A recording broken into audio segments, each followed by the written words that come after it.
بسم اللہ الرحمن الرحیم۔ السلام علیکم معزز سامعین۔ اس وقت چہرہ مبارک حضرت یوسف علیہ السلام کا ایسا تھا جیسے 14ویں رات کا چاند ہوتا ہے۔ جو شخص بھی ان کی طرف نظر اٹھاتا تو مانند آئینے کے اپنا چہرہ اس کو نظر آتا، اور حضرت یوسف کے چہرے کی لطافت و صفائی اس قدر تھی کہ اسے دیکھ کر آفتاب بھی شرمندہ ہوتا تھا، اور جملہ ارکان و دولت اور سلطنت سے بادشاہ کے ان کی خدمت میں حاضر رہتے تھے، اور پھر تمام کاروبار بھی مصر کا ان کے سپرد ہوا، اور سارے مصر میں اس کا سکہ جاری ہوا، اور بعد وہ فوت ہو جائے عزیز مصر کے تمام خزائن اس کے حضرت یوسف کی ملک میں آ گئے، اور بادشاہ بھی اپنی تمام سلطنت سے ہاتھ اٹھا کر خانہ نشین ہو گیا، اور بادشاہ نے ان کو اپنا ولی مقرر کر دیا۔ تب حضرت یوسف نے تمام غلہ و اناج مصر میں لا کر جمع کیا۔ الغرض اسی طرح 7 برس گزر گئے۔ اس کے بعد حضرت یوسف کو حضرت جبرائیل نے آ کر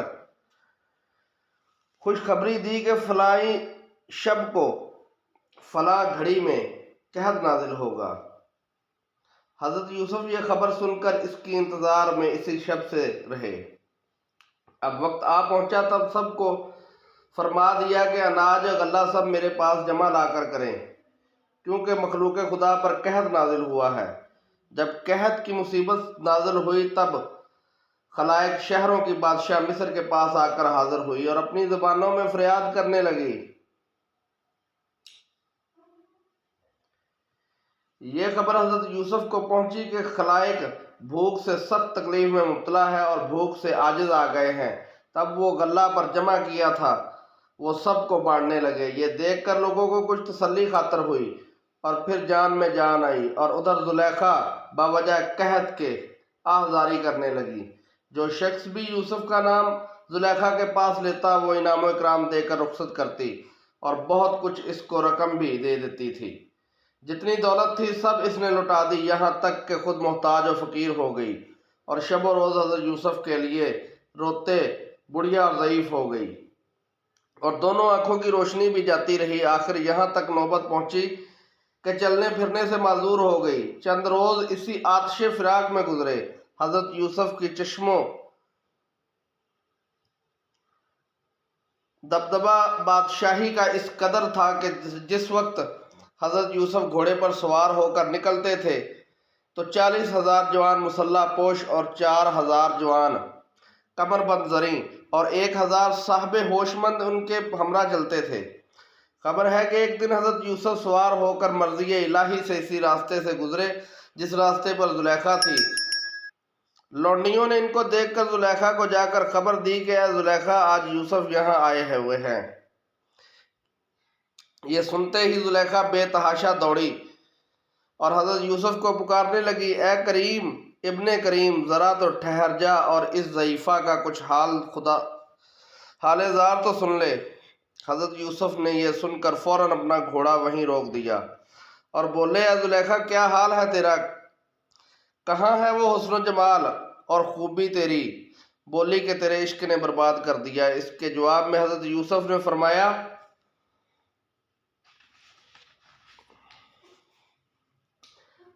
ابھی تک وہی عشق تیرا موجود ہے۔ وہ بولی کہ ہاتھ کا ایک چاہک میرے منہ کے پاس لا کر ذرا دیکھو۔ حضرت یوسف نے اپنا ہاتھ زلیخا کے منہ کے پاس کیا اور زلیخا نے یکا یک ایک ایسی آہ آتشی دل سوز سے چھوڑی کہ اس سے حضرت کا چاہک جو ہاتھ میں تھا ایک دم گرم ہو گیا۔ مارے تپش کے حضرت یوسف نے اس چاہک کو اپنے ہاتھ سے زمین پر چھوڑ دیا۔ زلیخا بولی، اے یوسف، آج تقریباً 40 برس ہوئے یہ شعلہ آتشی میرے دل پر جلتا ہے اور میں تیرے عشق میں جل گئی ہوں۔ یہ دیکھا ذرا شعلہ آتشی میرے دل کا تجھے برداشت نہ ہوا اور فوراً ہی اپنا چاہک زمین پر ڈال دیا۔ اے یوسف، میں کیوں کر تیرے شب و روز پیچ و تاب کھاتی ہوں؟ حضرت یوسف رحم کھا اور یہ حال تباہ زلیخا کا دیکھ کر اپنے گھوڑے سے اترے اور وہیں زمین پر بیٹھ کر بولے کہ اے زلیخا، تو میرے خدا پر ایمان لے آ۔ یہ کہتے ہی زلیخا مشرف با اسلام ہوئی اور پھر حضرت یوسف نے فرمایا کہ اے زلیخا بتا تو کیا چاہتی ہے؟ وہ بولی اے یوسف خدا کے دربار میں میرے واسطے دعا کیجئے کہ وہی جمال و جوانی اور بینائی چشم کی پھر مجھ کو عنایت ہو تو باقی عمر اپنی تیری خدمت میں صرف کر دوں اور اپنے خدا کی عبادت میں مصروف رہوں۔ یہ سن کر حضرت یوسف نے اپنے سر کو نیچا کر لیا اور کچھ دیر تامل میں رہے۔ اس وقت وحی نازل ہوئی کہ اے یوسف تو کیا مانگتا ہے؟ مانگ، تیری ہر دعا قبول ہوگی۔ تب حضرت یوسف نے 2 رکعت نماز شکرانہ ادا کی اور پھر سجدے میں چلے گئے اور کافی دیر تک خداوند کو دودھ سے دعا مانگی۔ ابھی آپ نے اپنے سر سجدے سے اٹھایا نہیں تھا کہ زلیخا نے آواز دی کہ اے یوسف اپنا سر اٹھاؤ سجدے سے، جو تم نے چاہا تھا وہ حاصل ہو گیا ہے۔ ان کے کہنے سے حضرت یوسف علیہ السلام نے اپنا سر سجدے سے اٹھا کر زلیخا کی طرف دیکھا تو دیکھتے کیا ہے کہ صورت، جوانی اور بینائی چشم اسے خدا نے عنایت فرمائی ہے۔ زلیخا نے جب اپنی صورت کو آئینے میں دیکھا تو خدا کا شکر بجا لائی اور پھر ایمان میں ترقی بھی ہو گئی، اور پھر حضرت یوسف کی طرف خیال نہ کیا اور چلی گئیں۔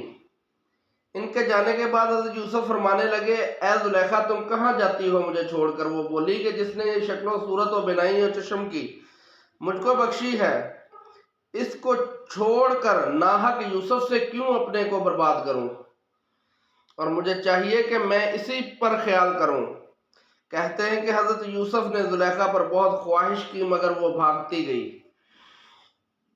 غیب سے آواز آئی کہ اے یوسف صبر کر، جلدی مت کر۔ اس کے بعد زلیخا غم خانے میں جا بیٹھی اور حضرت یوسف نے خواستگاری میں اس کی لوگوں کو بھیجا لیکن وہ قبول نہیں کرتی تھی۔ تقریباً 40 روز اسی طرح پر گزرے کہ اس 40 دن کے اندر حضرت یوسف نے اتنا درد زلیخا کے لیے کھینچا کہ زلیخا نے 40 برس میں بھی ایسا درد نہ اٹھایا تھا۔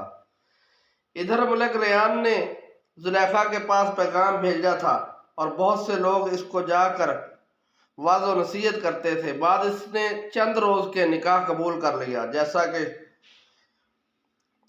شب زفاف کو سلاطین اور ملوک کا رسم شرعی ہوتا ہے، ویسا ہی زفاف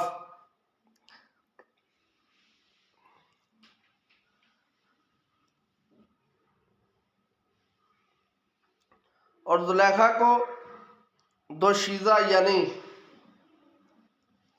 باقرہ پایا، اور کچھ عرصہ کے بعد حضرت یوسف نے حضرت زلیخا سے گزشتہ حال معلوم کیا۔ وہ بولی کہ عزیز مصر ضعیف مرد تھا اور میں اس وقت جوان تھی۔ جو کام زن و شوہر کا تخلیہ میں ہوتا ہے وہ میرے اور عزیز مصر کے بیچ نہ ہوتا تھا۔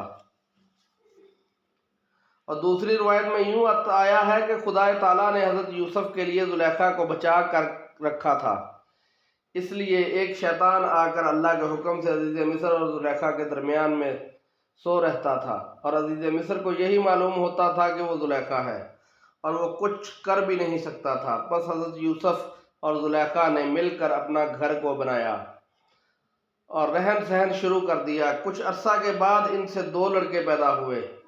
ملک ریان جب بالکل بوڑھا ہو گیا تو تمام کاروبار بھی بادشاہی کا حضرت یوسف کو دے دیا اور خود گوشہ نشینی اختیار کی۔ حضرت یوسف کو جب اپنی سلطنت کے کل اختیارات مل گئے تو وہ خلق اللہ کی پرورش کرنے لگے، باقدر حاجات کے غلہ کو رعایت کے ہاتھ بیچتے اور صدقہ بکثرت فقیروں اور محتاجوں کو دیتے۔ کچھ مدت کے بعد قحط سالی آئی، یہاں تک کہ 1 من غلہ کا نرخ 2 دینار ہو گیا۔